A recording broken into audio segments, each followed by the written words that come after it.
Hi, I'm Helen and I'm one of the new instructors for the Human Diver. So today we'll continue the A to Z series on the human factors in diving. Today the letter is B. B for briefing. So what is a briefing?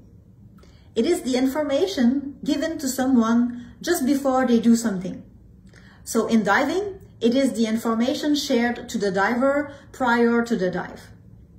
What are the elements that should be included in a good briefing? First, presentation of the dive site. What's the topography of the dive site? What are we going to see today? What are the environmental factors that we should care?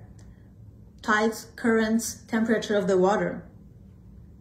Next, what is the emergency plan? In case something bad happened, what are we going to do? How do we call EMS? How do we evacuate? If you are on a boat, how do you call back the divers? Then within your team, with your dive buddies, you need to determine what's going to be your goal for that dive. Is it a fun dive? Are you visiting a wreck? Are you going to take some pictures?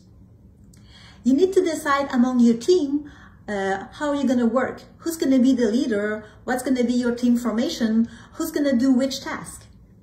Then you need to discuss the exposure parameters. How long and how deep are you going to go?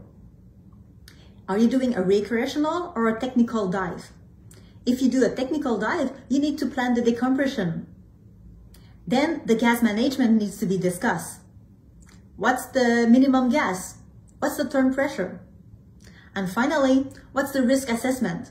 Are there any other potential dangers that you can foresee? And how are you going to manage them? A good briefing will bring all the divers on the same page. You will all plan the same dive. A good briefing will make the dive safer and more enjoyable. So brief well and have fun.